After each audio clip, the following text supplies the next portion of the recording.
first on the Gulf Coast with breaking news and weather. Fox 10 Midday starts now. Good morning. Welcome into Fox 10 Midday on your Tuesday. I'm Ashley Mitchell, joined by meteorologist Matt Valentine. Matt, I know we really need some rain. Are we shaping up to get some today? Not today. Okay. It'll be the weekend. We'll have a few showers around today. It'll just be kind of, I know it looks like it might rain. It's a little deceiving. Right, yeah, because it's gray out there. It's going to be that way here through the day, but we're not going to see any rain today. Things will be pretty quiet. 72 degrees right now. It's nice and mild, that's for sure, and warming up quickly here as we go through the morning and head towards the lunchtime hour. Once again, not doing too bad here, but just a little bit hazy and gray here for us as we get going here through the lunchtime hour. Temperature-wise, across the area, we're in the low 70s in many spots now. Some upper 60s still left, but a lot of 70s are starting to show up in Milton and Crestview now, both sitting at 75. Those are the warm spots already into the mid-70s out there this afternoon in some areas. Clouds, this is the part that's kind of like, makes it look like it's going to rain, but it's all just clouds.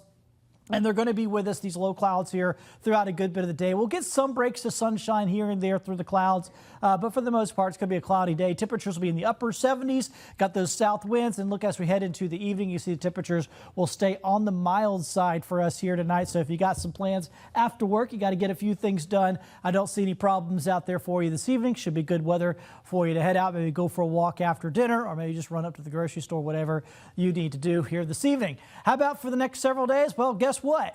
We keep doing pretty much more of the same. It's going to continue to be quite warm as we go through the rest of the week. In fact, highs will be right up around 80 degrees. The records at this time of year in early March are generally about 83, 84, somewhere up in there. Don't think we quite get to record territory over the next few days, but certainly we're going to be way above that average of 69. So it's going to be quite warm as we wrap up this week. We will bring some rain chances back into the forecast as well. I'm going to break all that down for you, explain what we're looking at coming up in just a few minutes. Matt, thank you. And first today, this morning, Israeli officials say they targeted the meeting where an Iranian council was voting on the new supreme leader. And in Washington, lawmakers are gearing up for another round of briefings from administration officials. That's where we find Fox's Rebecca Castor, who's tracking these new developments. Fox News is told Israel struck as votes were being counted. This could lead to a longer leadership void in Iran and possibly stronger retaliation. But many Arab countries appear closer to joining the fight. American and Israeli forces are stepping up attacks in and around Tehran, and others might soon join them. Iran sent missiles and drones across the region, crossing a line with some Arab countries, including Saudi Arabia, where the U.S. embassy was hit. The Iranian regime remains without a supreme leader, and that will last even longer after the Israelis upended today's vote. These are hardliners choosing more hardliners. Yeah. Now the focus is turning to getting stranded Americans out of the Middle East. The administration isn't funding civilian evacuations yet, so nonprofits are stepping up.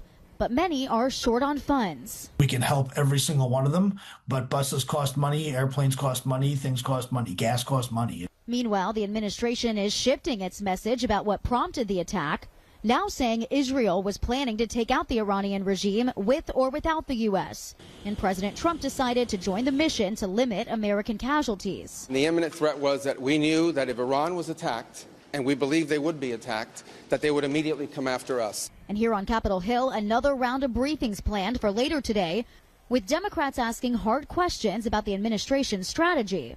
Donald Trump may think that might makes right, but history proves him wrong. The House and Senate are expected to vote on war powers resolutions this week, which could limit the president's authority to continue this mission. On Capitol Hill, Rebecca Castor, Fox News. Also today, Homeland Security Secretary Kristi Noem is testifying in the Senate after backlash over deadly immigration enforcement. An ICE officer shot Renee Good. Border Protection officers shot Alex Preddy.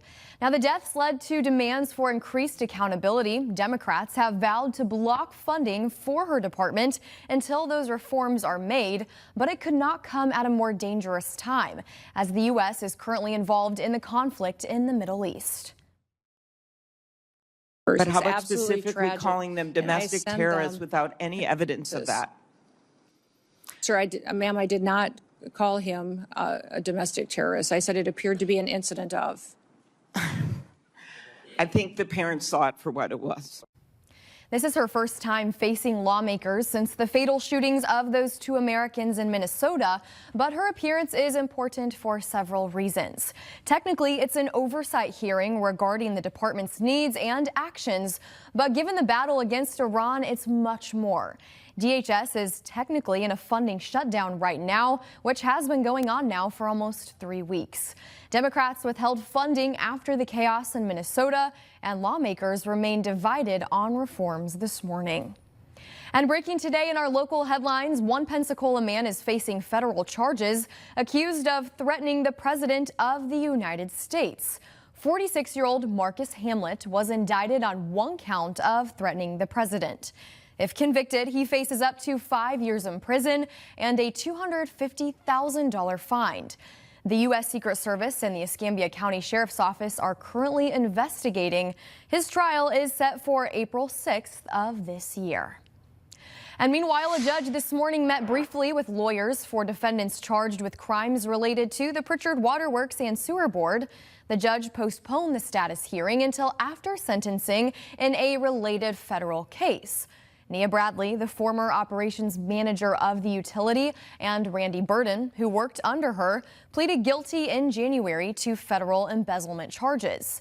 They also face charges in state court along with Bradley's husband, Anthony, and former employee, Teresa Willis.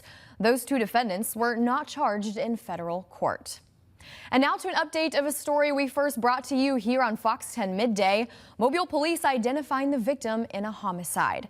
This all happened yesterday morning at the intersection of Valdez and Skipper Drive, located near Ziegler Boulevard in West Mobile. When officers arrived on scene, they found 25-year-old Latarius Bailey dead in this road. Mobile police say he was shot while walking. And investigators say at least 2 men were walking in the area at the time of the shooting. Mobile police have arrested a juvenile man in connection with the deadly shooting, but police say they expect more arrests. If you know anything in this incident, call Mobile Police right away. And today we are learning more about a shooting at a restaurant on Dauphin Street that left 1 man injured. Mobile police telling us it all happened on Thursday night. Investigators say a customer got upset at a Subway employee identified as 31-year-old Marquise Bernard. Well, investigators say the customer picked up a chair and other objects and started throwing them straight at Bernard. Police say the 2 ended up at the front door, and that's when they say Bernard opened fire. There was 1 other customer inside the Subway during the shooting, and they were not injured. Authorities say they arrested Bernard at the scene. As for the customer, police say he was rushed to the hospital with life-threatening injuries, but is now in stable condition as we speak. And 1 man is behind bars this morning accused of walking into an unlocked residence hall at the University of South Alabama and threatening 2 students and himself with a gun. 23-year-old King Diamond now faces several charges, including first-degree burglary, menacing, and false imprisonment. Jail records show he's been arrested before and charged with domestic violence. Photos taken by a student show campus police right outside the residence hall yesterday afternoon, with law enforcement vehicles parked close by. While some students tell us they feel safe on campus, others are sharing their thoughts on security.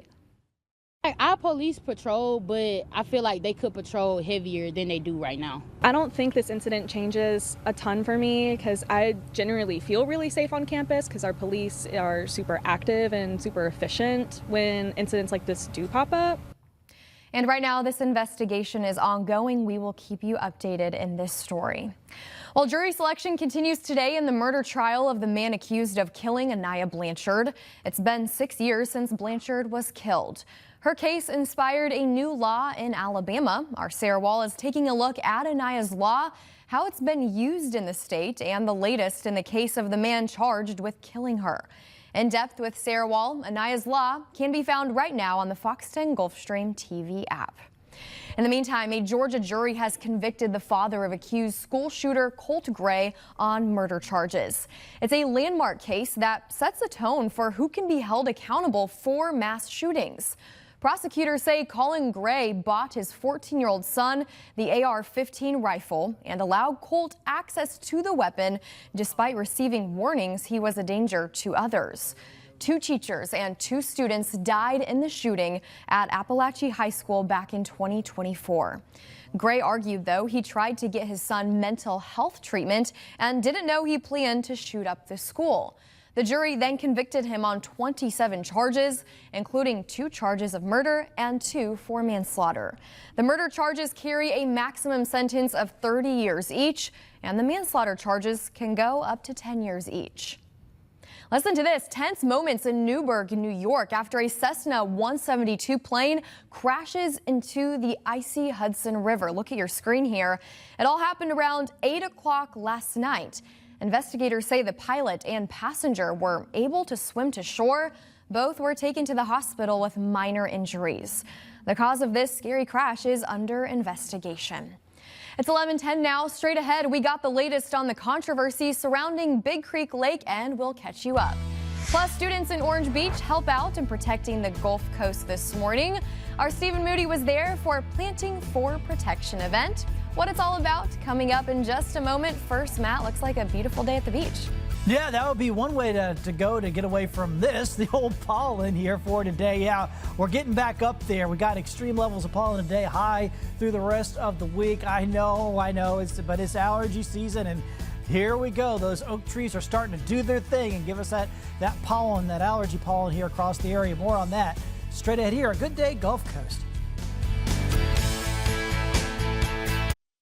All right, welcome back into Fox 10 Midday. Students in Orange Beach spent the day taking coastal protection into their own hands. Fox 10's Stephen Moody has much more on how they help to plant the future, literally, along Cotton Bayou. Today at Cotton Bayou Beach Access, students weren't just learning about science, they were putting it into action. Orange Beach City Schools teamed up with Dune doctors and staff from Gulf State Park to host a Planting for Protection event. Orange Beach High School students were selected as mentors, guiding second graders as they planted native dune building vegetation along the shoreline. It's so cool. It just kind of helps us teach the younger generation, just about the sand dunes, about their environment. It helps them reach out when they grow and, just let everyone know, where they live around and how it's protective against, storm surges and hurricanes and the things that just happen around here. In addition to getting their hands in the sand, students also took part in short lessons led by park staff, fish and wildlife representatives, and coastal restoration experts, and they learned a lot. I had a very good time, and I'm ready to plant some sea oats and help our animals and us be safe. How sea oats are planted and how turtles and mice and other sea creatures live. The goal was to strengthen coastal dunes that protect the Orange Beach community, and hopefully, when they're older, they can pass on the knowledge they learned here. I hope they take away just knowledge about the community they live around and just the protection that they live under, and that they're always protected from storms and things, natural disasters that happen around here. Stephen Moody, Fox 10 News. Thank you to all of those kiddos for their help on the beach there. In the meantime, Orange Beach is cracking down on spring break crowds and once again closing part of Alabama Point over safety concerns. Beach safety officials maintain red flag warning conditions year-round because of boat traffic and swift tidal currents. Now, the city has roped off the section of beach between the boardwalk at Gulf State Park and the bridge, as it's done for several years now. City leaders say this closure began after crowds of young people started gathering there during spring break, jumping from bridge pilings, underage drinking, and getting into fights. This closure will last through spring break, which is another 6 weeks or so, and then the city will evaluate if it should stay closed even longer.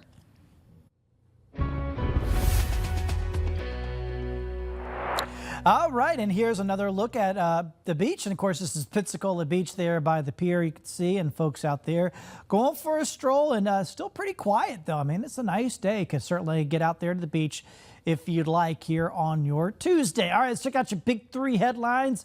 What we're looking at, warm and cloudy out there for us today, staying kind of spring-like. And we got spotty rain chances this weekend is what we're looking at here for us. So here's what we got. Right now, 74 Mobile, 66 degrees at Pensacola, cloudy skies out there. I mean, it would be nice if it was a little prettier, a little more sunny, but we got the clouds around. It's a little breezy at times, too. These winds have picked up out of the southeast here today. Once again, temperatures around the area, mostly in the 70s. Got some 60s still happening in Pensacola. We got a little bit thicker of cloud cover, but mostly got 70s here on the board at this point. So it's going to be a nice warm afternoon for us here all across the Gulf Coast. And it's going to be a quiet one. We've got the clouds just kind of hanging tight here for us, not really going anywhere. That's the gray skies part. There are some showers well to the north as part of an old frontal boundary that dropped down. This is what happens this time of year. Cold fronts come on down, and then they just stop and stall out north of us. And that's because we're transitioning from winter to spring, and spring is winning, obviously.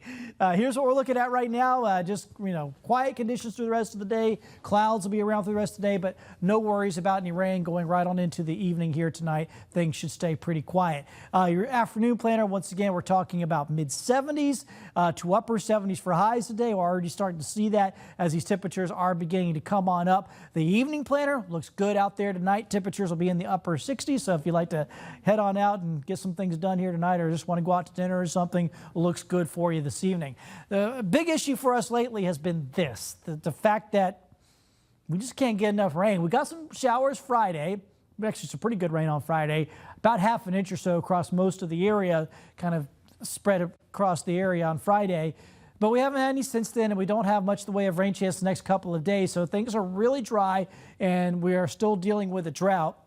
Level 2, moderate to severe drought, level 3 to even level 4, extreme drought for areas up around Conecuh County and parts of Escambia County. So we could certainly use some rain. We'll get a chance at some here as we head towards the end of the week and going to the weekend, but the rain chances aren't very high. So here's what we're looking at. Looking good tomorrow, basically about the same as today.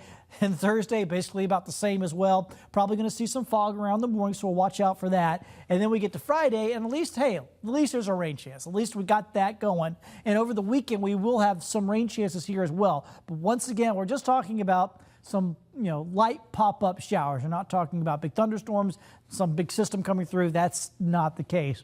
We're just talking about some, spotty showers. And if you get one in your yard, great. But a lot of us are probably just going to miss out on most of this, and we're not going to get a whole lot. So we'll continue with the drought.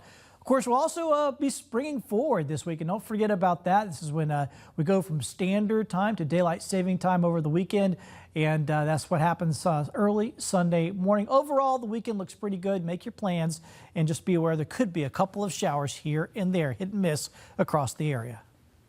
All right, great reminder there. Thanks, Matt. Back in our headlines now, fishermen are taking their fight for Big Creek Lake to the courts.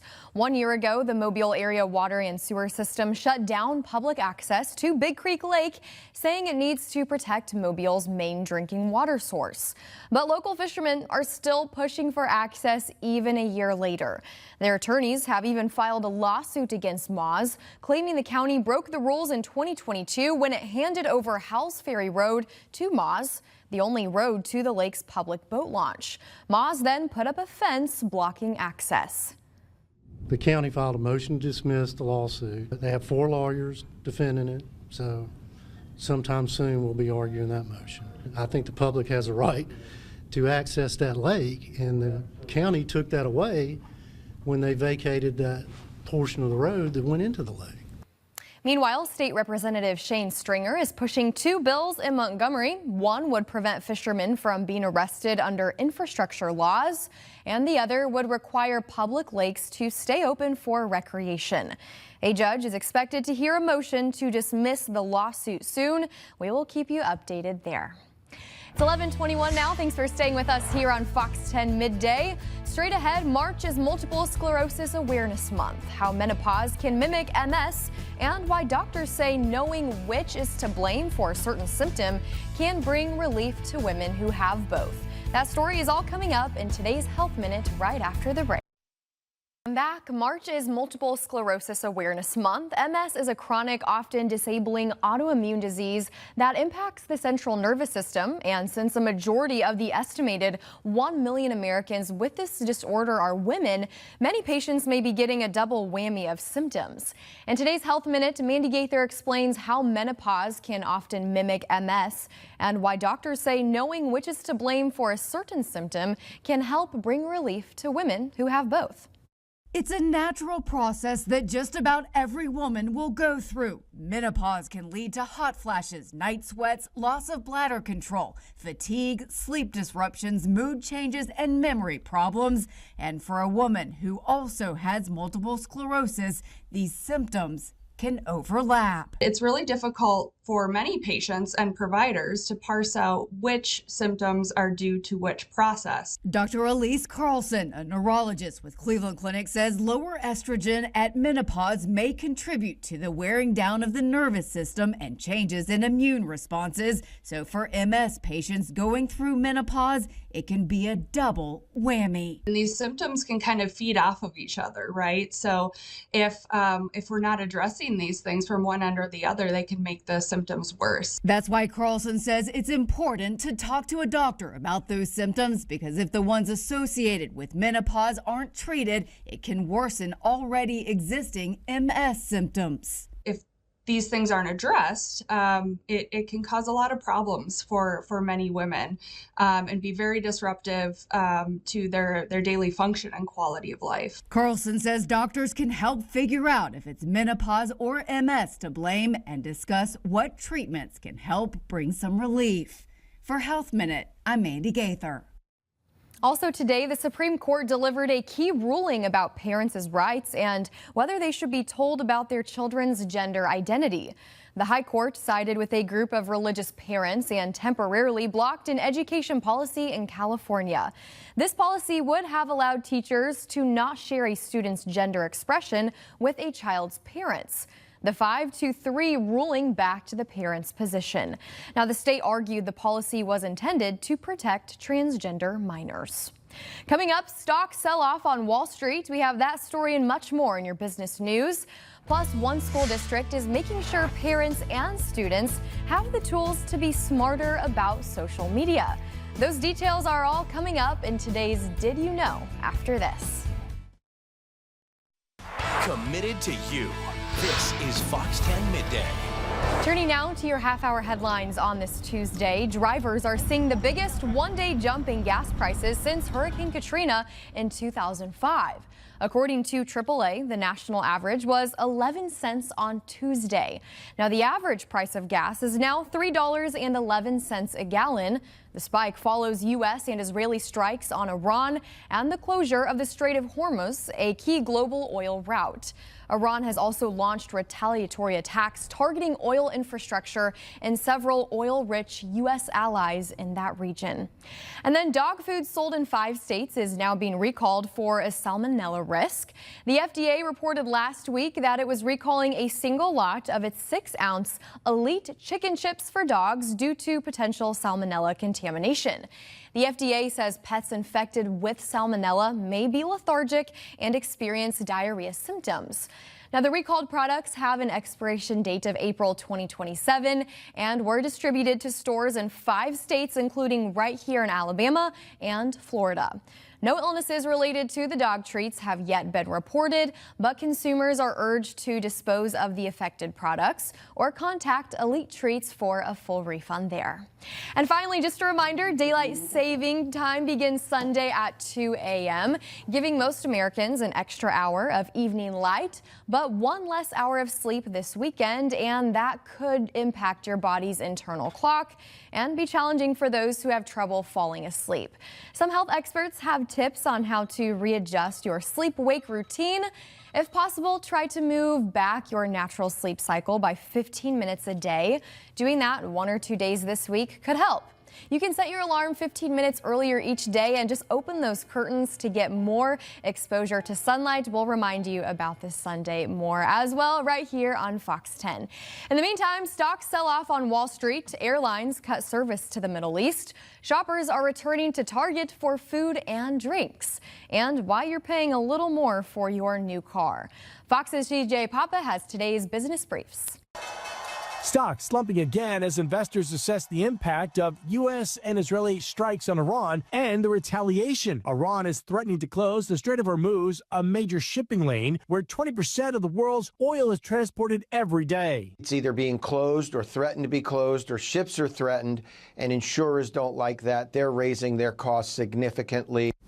More airlines are suspending service to the Middle East. Among them, Delta has canceled flights between New York and Tel Aviv through this weekend. The Wall Street Journal says airlines are weighing the viability of routes because flying around the area can add hours of flight time. Target's sales declined in the holiday quarter, but it is seeing signs of progress. Sales of food and beverages, beauty and toys improved, and it is predicting sales will improve this year. Sales already picked up in February.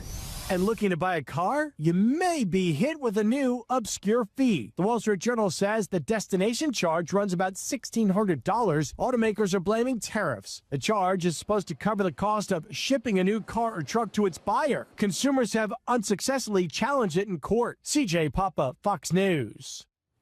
And just a reminder, a total lunar eclipse turns the moon blood red. The blood red moon was visible over the skies of North and Central America and the west part of South America early Tuesday. Later, those in Australia and Eastern Asia will be able to see this blood red moon.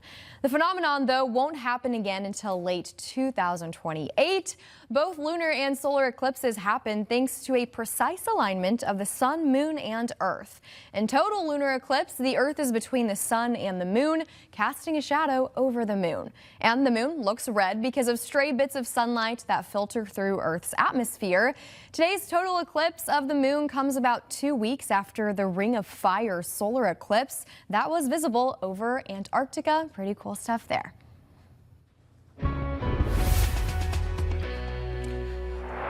Yeah, we tried this morning. In fact, there were a lot of people at 5 o'clock this morning, 6 o'clock this morning out here at the Fairhope Pier trying to get a view of that. Hopefully they did. I know here at the station it wasn't really great because of the fog. We just couldn't really see it very well. But look at all that. Look at all those folks down there now out there enjoying a nice afternoon. Even a little bit of sunshine peeking through. You can actually see some shadows out there, which is good to see. It means we're getting some sunshine to make it through these clouds. It's been pretty gray so far this morning, but we are seeing some sunlight filter on through, so that is good to see here as we head towards the lunchtime hour. 72 degrees right now, so nice and mild out there for us. Getting warm, I should just say, and light southeast winds helping us out. Here is Northwest Florida right now. Crestview, Mary Esther, Navarre, Destin, all doing really good. Upper 60s to mid 70s here across the area right now. Very comfortable conditions, but fairly gray. Although, look, we are seeing some breaks every once in a while here in these clouds. So we're getting a little bit of sunlight to come on through, and we'll take whatever we can get to give us a nice day out there for us on our Tuesday. Here are the highs today. We should top out in the mid 70s. We could get pretty close to 80 in some of our inland areas here today. So nice warm day and looking really good. Here is the quick glance forecast for the next few days. That's what we're looking at here. Temperatures will be climbing into the mid 70s on Wednesday and Thursday. So looking really good here as we go down the line on the next few days. I want to go ahead and show you what the long range forecast looks like, because we do have some rain chances. They're going to come in Friday, then come in for the weekend as well. They're small, though. We're talking 20 to 30%, not 60, 70%, unfortunately. We would like some better rain chances. I know maybe not on the weekend so much, but we need the rain. And this weekend, it looks like we'll have a few pop-up showers around the area. Shouldn't change any plans, though, so I would go ahead and make your plans, do whatever you're going to do for this upcoming weekend. Probably one thing you want to make sure of is just to make sure you get plenty of sleep this weekend, because we're going to do the old spring forward this weekend. You know, that makes that following Monday pretty rough here as we go into next week. All right, Matt, thank you for the reminder there. Well, we've been watching the landmark trial about social media for weeks now. At the heart of the case, the question is social media purposely addictive and harmful? Harming the mental health of young people. Susan Campbell shows us what one school district is doing to empower parents and students to be smarter about social media. Every family's different, and every family has to come up with a plan that works for them for social media and video games. No matter what you decide, the ongoing conversation is the most important thing. Kids and teenagers are all over social media. I think it's more of a strain on kids than they'll even want to admit themselves. It really weighs on them. Dr. Steve Beebe is the superintendent at the Buckeye Union High School District, and over the years, he's seen the risks change for young people. There's just so many dangers out there for kids, and a lot of them that they're just not aware of.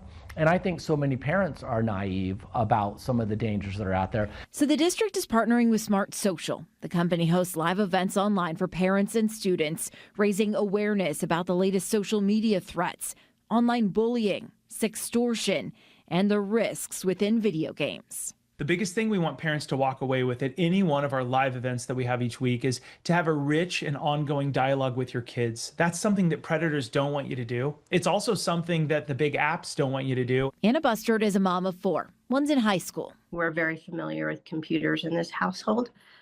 We've had the talks with our kids since they were little. But she knows it's not always an easy conversation. She joined a Smart Social event to make sure she has as much information as she can. I think as parents, we're guilted into the fact that, oh, well, everybody else has a phone. Everybody else gets to play.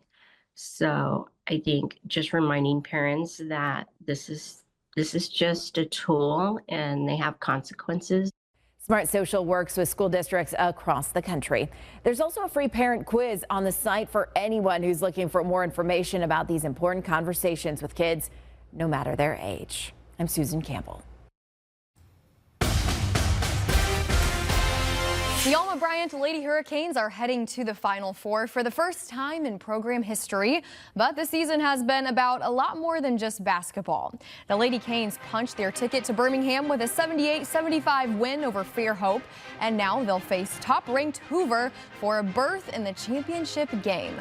But this run comes after a season of adversity. Head coach Elena Peacock stepped away in November after her husband, assistant coach John Peacock, suffered a traumatic brain injury.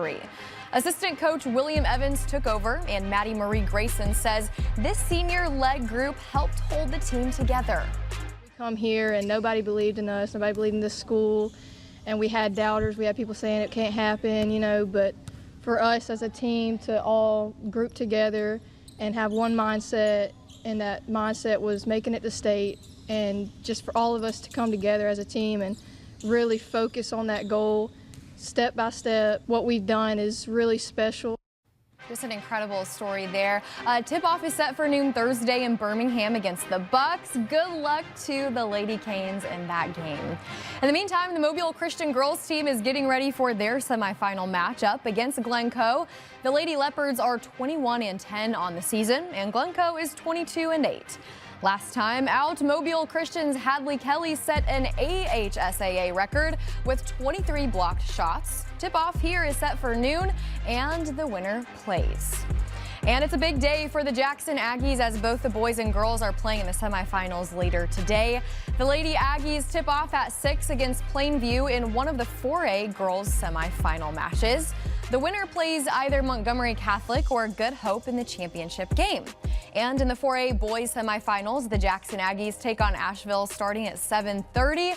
The winner of this one plays Fairfield or Deschler. Again, good luck to all of our area teams playing today. We will keep you updated with those results.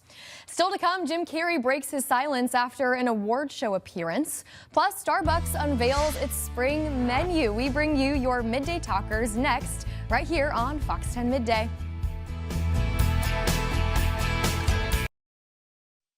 Heat up the griddle because today is National Pancake Day, also known as flapjacks, Johnny cakes, griddle cakes, or even hot cakes.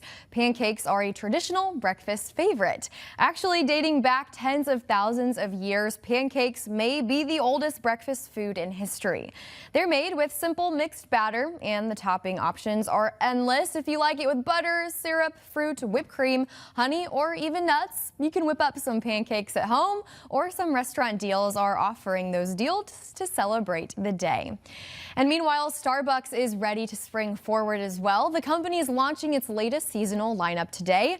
It features chai, lavender and coconut flavored drinks. In addition to the new choices, Starbucks is also bringing back its iced lavender cream matcha. Excited for this one.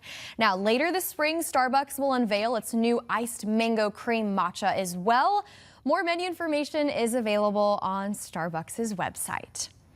And then multiple sources confirm conspiracy theorists are wrong, and actor Jim Carrey did indeed accept his own award in France last week, but some believe a lookalike took his place.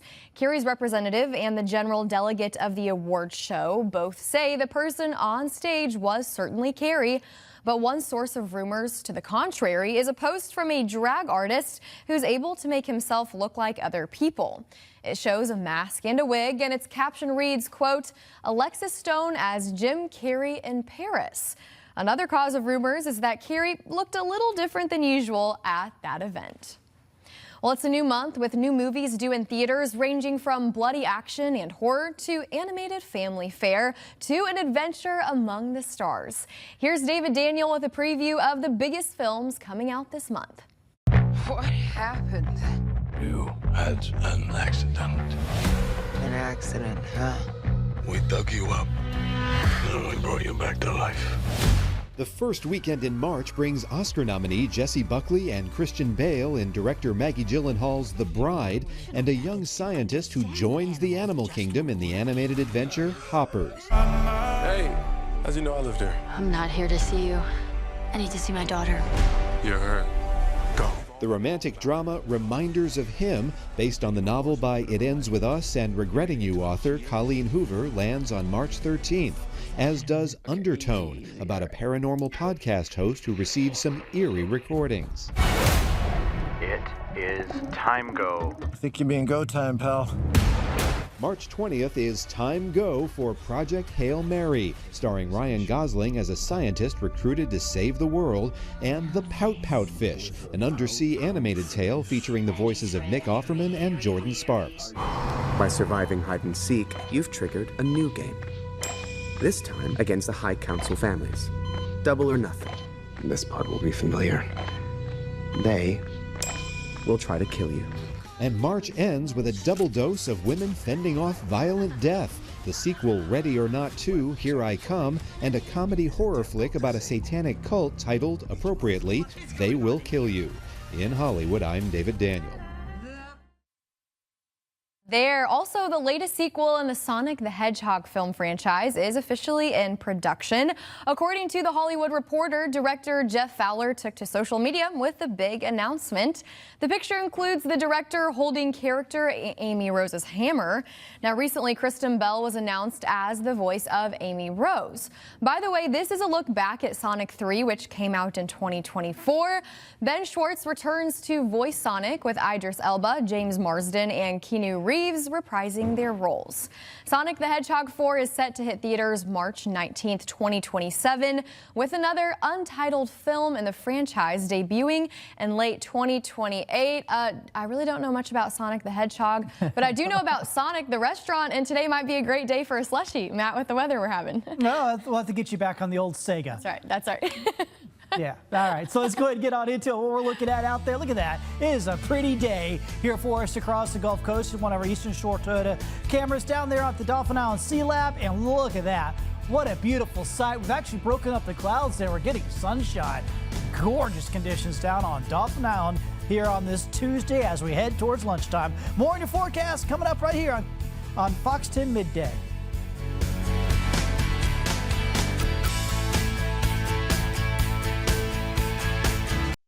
Well, there's nothing like a day of being pampered, even if it's at a zoo. An elderly rhino, too fragile to roll in the muck, now gets her spa-like mud treatments delivered by hand.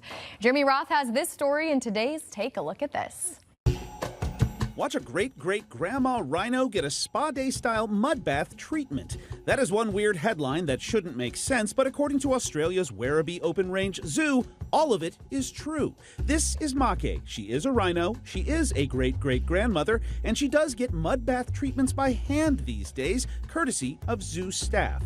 No, it's not because she's bougie, it's because as an elderly rhino in her 40s, unlike more youthful members of the herd, she's no longer physically able to roll in the mud herself and get all of those hard-to-reach places. Known as wallowing, many animals engage in this behavior to protect their skin from the sun, manage parasites, and keep themselves cool. But Make is special. This golden girl gets her grimy gloppy glow up with none of the dirty work.